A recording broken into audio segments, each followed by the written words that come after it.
খবর পড়ছি দেবব্রত মণ্ডল। প্রথমে বিশেষ বিশেষ খবর। প্রধানমন্ত্রী নরেন্দ্র মোদী ওড়িশার সম্বলপুরে ৬৮,০০০ কোটি টাকারও বেশি বিনিয়োগ প্রকল্পের সূচনা করেছেন। বর্ষিয়ান বিজেপি নেতা লালকৃষ্ণ আদবানি ভারতরত্ন সম্মান পাচ্ছেন।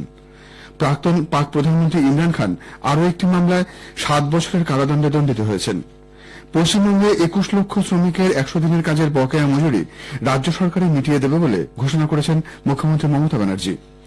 যুব ভারতী ক্রীড়াঙ্গনে আইএসএল ফুটবলে মোহনবাগান সুপার জায়ান্ট ও ইস্টবেঙ্গলের মধ্যে ম্যাচটি অমীমাংসিতভাবে শেষ হয়েছে। আসছি বিস্তারিত খবরে। প্রধানমন্ত্রী নরেন্দ্র মোদী তার ওড়িশা সফরে সম্বলপুরের একটি জনসভা থেকে আজ ৬৮,০০০ কোটি টাকারও বেশি মূল্যের একগুচ্ছ প্রকল্পের উদ্বোধন ও শিলান্যাস করেছেন। সম্বলপুর আইআইএম এর ৪০২ কোটি টাকা ব্যয়ে নির্মিত স্থায়ী ক্যাম্পাসের উদ্বোধনের পাশাপাশি কয়লা ও বিদ্যুৎ উৎপাদন, সড়ক ও রেলের পরিকাঠামো ক্ষেত্রে বিভিন্ন প্রকল্প জাতির উদ্দেশ্যে উৎসর্গ করেন। শ্রী মোদী আজ পুরী সোনপুর পুরী সাপ্তাহিক এক্সপ্রেস ট্রেনের যাত্রার সূচনা করেছেন। ওড়িশার উপকূলবর্তী অঞ্চলের সঙ্গে পশ্চিমাঞ্চলের যোগাযোগ ব্যবস্থায় এতে আরও উন্নতি ঘটবে বলে মনে করা হচ্ছে। এরপর ঝারসুগুদা প্রধান ডাকঘরের নবনির্মিত ঐতিহ্যবাহী ভবনটির উদ্বোধন করেন প্রধানমন্ত্রী। জগদীশপুর হলদিয়া পাইপলাইন প্রকল্পের ধামরা আঙ্গুল সেকশন এবং বোকারো ধামরা পাইপলাইন প্রকল্পের উদ্বোধনের পাশাপাশি ভিডিও কনফারেন্সের মাধ্যমে শ্রী মোদী নেইভ্যালি লিগনাইট কর্পোরেশনের ২৭,০০০ কোটি টাকা মূল্যের তালামিরা তাপবিদ্যুৎ প্রকল্পের শিলান্যাস করেন। এছাড়া ২,১১০ কোটি টাকা ব্যয়ে নির্মিত ৩টি জাতীয় মহাসড়ক প্রকল্প, সম্বলপুর রেল স্টেশনের পুনর্নির্মাণের কাজ, সম্বলপুর তালচে ১৬৮ কিলোমিটার দীর্ঘ ডাবল লাইন এবং রিতর্ভা থেকে সোনপুর নতুন রেলপথ জাতির উদ্দেশ্যে উৎসর্গ করেন তিনি। ওড়িশার রাজ্যপাল রঘুবর দাস, মুখ্যমন্ত্রী নবীন পট্টনায়ক, কেন্দ্রীয় মন্ত্রী ধর্মেন্দ্র প্রধান এবং অশ্বিনী বৈষ্ণব অনুষ্ঠানে উপস্থিত ছিলেন। এর আগে প্রবীণ বিজেপি নেতা লালকৃষ্ণ আদবানিকে ভারতরত্নে সম্মানিত করা হবে বলে প্রধানমন্ত্রী আজ ঘোষণা করেন। বর্তমান সময়ে প্রবীণ বিজেপি নেতা এল.কে আদবানি দেশের অত্যন্ত সম্মানীয় ব্যক্তি বলে উল্লেখ করে প্রধানমন্ত্রী বলেন, দেশের উন্নয়নে তার ভূমিকা পাহাড় প্রমাণ। তৃণমূল স্তর থেকে কাজ শুরু করে তিনি দেশের উপপ্রধানমন্ত্রীর পদে আসীন হন। সাধারণ মানুষের জন্য তার বহু দশকের অবদানে স্বচ্ছতা এবং সততার প্রভাব ছিল প্রশ্নাতীত। তিনি রাজনৈতিক সৌজন্যতার প্রতীক হিসেবেও বিবেচিত হন। তথ্য সম্প্রচার মন্ত্রী অনুরাগ সিং ঠাকুর বিজেপি নেতা এবং প্রাক্তন উপপ্রধানমন্ত্রী এল.কে আদবানির ভারতরত্নে ভূষিত হওয়ায় শুভেচ্ছা জানিয়েছেন। বিহারের মুখ্যমন্ত্রী নীতিশ কুমার প্রবীণ বিজেপি নেতা লালকৃষ্ণ আদবানিকে ভারতরত্ন সম্মানে মনোনীত করার সিদ্ধান্তকে স্বাগত জানিয়েছেন। প্রধানমন্ত্রী নরেন্দ্র মোদীর সিদ্ধান্তকে সঠিক বলে উল্লেখ করে তিনি বলেন, শ্রী আদবানি দেশের মানুষের কাছে অত্যন্ত সম্মানীয়, দেশ গঠনে এবং উন্নয়নে তার ভূমিকা সীমাহীন। মধ্যপ্রদেশের মুখ্যমন্ত্রী ড মোহন যাদব এই সিদ্ধান্তে আনন্দ প্রকাশ করে বলেছেন, শ্রী আদবানি সাহস, আত্মত্যাগ, দেশভক্তি এবং জাতির প্রতি কর্তব্যের প্রতীক। ভারতরত্ন হিসেবে তার নাম মনোনীত হয়ে তিনি সম্মানিত বোধ করছেন বলে প্রবীণ বিজেপি নেতা লালকৃষ্ণ আদবানি জানিয়েছেন। ব্যক্তিগতভাবে যে নীতি ও আদর্শ নিয়ে সারা জীবন তিনি দেশসেবা করেছেন তার জয় হয়েছে বলে তিনি উল্লেখ করেন। ভারতরত্নের সম্মানে মনোনীত হওয়ার পর এক বিবৃতিতে তিনি বলেন, ১৪ বছর বয়সে রাষ্ট্রীয় স্বয়ংসেবক সংঘের সদস্য হিসেবে যোগদানের পর দেশের জন্য নিঃস্বার্থভাবে কাজ করে গেছেন তিনি। এ বিষয়ে পণ্ডিত দীনদয়াল উপাধ্যায় এবং প্রাক্তন প্রধানমন্ত্রী অটল বিহারী বাজপেয়ীর সঙ্গে একত্রে কাজ করার অভিজ্ঞতার কথাও স্মরণ করেন তিনি। ভারতরত্ন হিসেবে তার নাম মনোনীত করার জন্য রাষ্ট্রপতি দ্রৌপদী মুর্মু এবং প্রধানমন্ত্রী নরেন্দ্র মোদীকে তিনি ধন্যবাদ জানান। বিংশ শতাব্দীর মনোভাব নিয়ে একবিংশ শতাব্দীর সমস্যার সমাধান সম্ভব নয় বলে প্রধানমন্ত্রী নরেন্দ্র মোদী মন্তব্য করেছেন। সেক্ষেত্রে সমস্যা সমাধানে পুনর্বিবেচনা, পুনরায় পরিকল্পনা করা এবং সংস্কারের প্রয়োজন আছে বলে তিনি জানান। নতুন দিল্লিতে আজ কমনওয়েলথ অ্যাটর্নি ও সলিসিটর জেনারেলদের সম্মেলনের ২০২৪-এর সূচনা করে তিনি ভাষণ দেন। প্রধানমন্ত্রী বলেন, বহু ক্ষেত্রে বিচার নিশ্চিত ও নিষ্পত্তি করতে অন্য দেশগুলির সঙ্গে একত্রে কাজ করার প্রয়োজন। অন্যান্য দেশের সঙ্গে সহযোগিতার ফলে দ্রুত ন্যায় বিচার প্রদান সম্ভব হয়। ভারত ঔপনিবেশিক সময় থেকে আইন ব্যবস্থা বহন করে চলেছে, কিন্তু গত কয়েক বছরে ভারত আইন ব্যবস্থায় একাধিক সংস্কারও করেছে। ঔপনিবেশিক আমলের হাজার হাজার অপ্রয়োজনীয় আইনগুলিকে সরিয়ে ফেলা হচ্ছে। শতাধিক বছরের পুরনো ঔপনিবেশিক আইন প্রত্যাহার করে ৩টি নতুন আইন কার্যকর হয়েছে বলে তিনি জানান। India had done away with thousands of obsolete laws from colonial times. Some of these laws had the potential to become tools of harassment of people. This had boosted ease of living and ease of doing business. India is also modernizing laws to reflect the present realities. Now, the 3 new legislations have replaced more than 100-year-old colonial criminal laws. Earlier, the focus was on punishment and penal aspects. Now, the focus is on encouraging justice.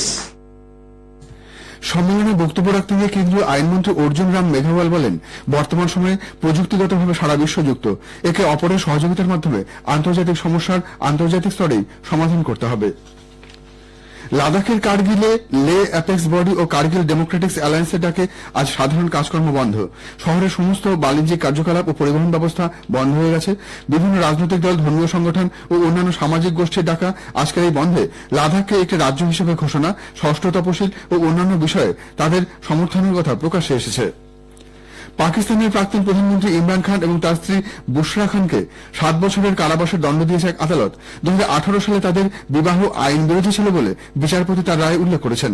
Imran Khan প্রথমবার দেশের প্রধানমন্ত্রী হওয়ার 7 মাস পূর্বেই বিবাহের চুক্তিপত্র স্বাক্ষর করেন, কিন্তু তার স্ত্রী মুসলিম নিয়ম নীতি মেনে প্রাক্তন স্বামীর সঙ্গে বিবাহ বিচ্ছেদের পর বিচ্ছিন্ন থাকার নির্দিষ্ট সময়সীমার পূর্বেই ইমরান খানকে বিবাহ করেন। আগামী 8 ফেব্রুয়ারি পাকিস্তানের সাধারণ নির্বাচনের আগে ইমরান খানের বিরুদ্ধে এটি তৃতীয় রায়। বিহারে নীতিশ কুমারের নেতৃত্বাধীন সরকারের মন্ত্রিসভায় আজ দপ্তর বন্টন করা হয়েছে। মুখ্যমন্ত্রী নীতিশ কুমার স্বরাষ্ট্র, প্রশাসন, মন্ত্রিসভা সচিবালয় এবং নির্বাচনের মতন গুরুত্বপূর্ণ দপ্তরগুলি নিজের হাতে রেখেছেন। গত মাসের 28 তারিখ নীতিশ কুমারের নেতৃত্বে সরকার গঠন হওয়ার 6 দিন পর আজ মন্ত্রীদের দপ্তর বন্টন করা হল। মার্কিন যুক্তরাষ্ট্র গতরাতে ইরাক ও সিরিয়ায় ইরানের রেভলিউশনারি গার্ড IRGCর 85টি ঘাঁটিতে বিমান হামলা চালিয়েছে। এই আক্রমণে 30 জনেরও বেশি মানুষের প্রাণহানি হয়েছে বলে খবর। ইসরায়েল এবং হামাসের সাম্প্রতিক যুদ্ধ পরিস্থিতিকে কেন্দ্র করে সমগ্র মধ্যপ্রাচ্যে যে সংকট দেখা দিয়েছে তারই জের হিসেবে এই বিমান হামলা বলে মনে করা হচ্ছে। ইরানের বিদেশ মন্ত্রকের মুখপাত্র নাসির কানানি মার্কিন যুক্তরাষ্ট্রকে হুঁশিয়ারি দিয়ে বলেছে, এই আক্রমণ এলাকার সংকটকে আরো ঘনীভূত করবে। ইরাকের পক্ষ থেকে এই বিমান হামলার কড়া নিন্দা করা হয়েছে বলে তাদের দেশের সাধারণ নাগরিক সহ 16 জনের মৃত্যু হয়েছে। একই সাথে সিরিয়ায় মানবাধিকার সংগঠন বলেছে, সে দেশে সাম্প্রতিক মার্কিন বিমান হামলায় 23 জন প্রাণ হারিয়েছেন। কেন্দ্রীয় মন্ত্রিসভার নিয়োগ কমিটি বিভিন্ন মন্ত্রকের শীর্ষ পদে বেশ কিছু বরিষ্ঠ আধিকারিকের নিয়োগে অনুমোদন দিয়েছে। স্বাস্থ্য মন্ত্রকের সচিব পদে এসেছেন অপূর্ব চন্দ্র, তিনি আগে ছিলেন তথ্য সম্প্রচার মন্ত্রকের দায়িত্বে, সেখানে তার স্থলাভিষিক্ত হলেন সঞ্জয় জাজু। কেন্দ্রীয় স্বরাষ্ট্র মন্ত্রকের অধীনস্থ সীমান্ত ব্যবস্থাপন দপ্তরের সচিব পদে নিয়োজিত হয়েছেন রাজকুমার গোয়েল। প্রতিরক্ষা মন্ত্রকের অধীনস্থ প্রাক্তন সেনাকর্মী কল্যাণ দপ্তরের সচিব পদে এসেছেন নীতিন চন্দ্র। আন্তঃরাজ্য কাউন্সিল সচিবালয়ের সচিব পদে এসেছেন কে মোজেস চালাই।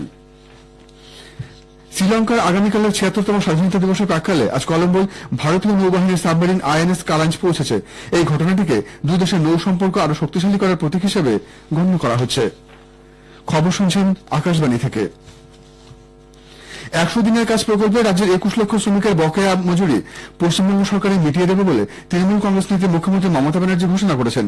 রেড রোডে ধর্ণা অবস্থানের দ্বিতীয় দিনে আজ মঞ্চ থেকে তিনি বলেন, রাজ্যের ওই শ্রমিকদের বকেয়া গত 3 বছর ধরে কেন্দ্রীয় সরকার আটকে রেখেছে। আগামী 21শে ফেব্রুয়ারি 21 লক্ষ মানুষের প্রত্যেকের ব্যাংক অ্যাকাউন্টে টাকা পাঠিয়ে দেওয়া হবে। লক্ষ্মীর ভান্ডার সহ 62টি জনকল্যাণমূলক প্রকল্পের অর্থ সংস্থান করতে রাজ্য সরকারকে যথেষ্ট সমস্যায় পড়তে হচ্ছে বলে মুখ্যমন্ত্রী জানান। কেন্দ্রীয় সরকার ভাবছে বাংলাকে ভাতে মারবো। আমি আমার প্রথম পদক্ষেপ আজ বলে যাই, 21 লক্ষ মজদুরকে যাদের টাকা কেন্দ্রীয় সরকার দেয়নি, আগামী 21শে ফেব্রুয়ারি তাদের টাকা তাদের ব্যাংক অ্যাকাউন্টে চলে যাবে, রাজ্য সরকার দেবে। আমরা কথা দিলে কথা রাখি। মুখ্যমন্ত্রী রাজ্যের তহবিল থেকে 100 দিনের কাজে টাকা দিয়ে দেবেন বলে যে দাবি করেছেন, বিজেপি তার সমালোচনা করেছে। কলকাতায় আজ এক সাংবাদিক বৈঠকে রাজ্য সভাপতি সুকান্ত মজুমদার এই টাকার উৎস নিয়ে প্রশ্ন তোলেন। তিনি বলেন, আপনার রাজ্যের যা রেভিনিউ সেই জায়গায় তো নিতে পারবেন না, তাহলে আপনার উপায় কি? হয় পাউস ব্যাগ না হয় ডিআর লট, এখান থেকে আপনাকে পয়সা নিতে হবে। অথবা কেন্দ্রের টাকা ঠিক যেরকম আপনি করেন ম্যাজিক, যে ফান্ডের জন্য আসেন ঘুরিয়ে অন্য ফান্ডে পাঠিয়ে দেন। এছাড়া তো আপনার কাছে কোনো উপায় নেই। মাধ্যমিকের প্রশ্নপত্র ফাঁসের ঘটনায় 12 জনের পরীক্ষা বাতিল করা হয়েছে বলে জানিয়েছে পশ্চিমবঙ্গের মধ্যশিক্ষা পর্ষদ। পর্ষদের সভাপতি রামানুজ গঙ্গোপাধ্যায় আজ সাংবাদিক সম্মেলন করে এই সিদ্ধান্তের কথা জানিয়েছেন। যুব ভারতী ক্রীড়াঙ্গনে ISL ফুটবলে মোহনবাগান সুপার জায়ান্ট ও ইস্টবেঙ্গলের মধ্যে ম্যাচটি 2-2 গোলে অমীমাংসিতভাবে শেষ হয়েছে। খেলার 3 মিনিটের মাথায় ইস্টবেঙ্গলকে এগিয়ে দেন অজয় ছেত্রী। 17 মিনিটে সেই গোল শোধ করেন আর্মান্দো সাদিকু। দ্বিতীয়ার্ধের 55 মিনিটে পেনাল্টি থেকে ইস্টবেঙ্গলকে এগিয়ে দেন ক্লেটন সিলভা। খেলার একেবারে অন্তিম লগ্নে 87 মিনিটের মাথায় সমতা ফেরান মোহনবাগানের স্ট্রাইকার দিমিত্রি পেত্রাতোস। শেষ করার আগে বিশেষ খবর আরেকবার। প্রধানমন্ত্রী নরেন্দ্র মোদী ওড়িশা সম্বলপুরে 68,000 কোটি টাকারও বেশি বিনিয়োগ প্রকল্পের সূচনা করেছেন। বর্ষিয়ান বিজেপি নেতা লালকৃষ্ণ আদবানি ভারতরত্ন সম্মান পাচ্ছেন। যুব ভারতী ক্রীড়াঙ্গনে ISL ফুটবলে মোহনবাগান সুপার জায়ান্ট ও ইস্টবেঙ্গলের মধ্যে ম্যাচটি অমীমাংসিতভাবে শেষ হয়েছে। খবর এখনকার মতো এ পর্যন্ত।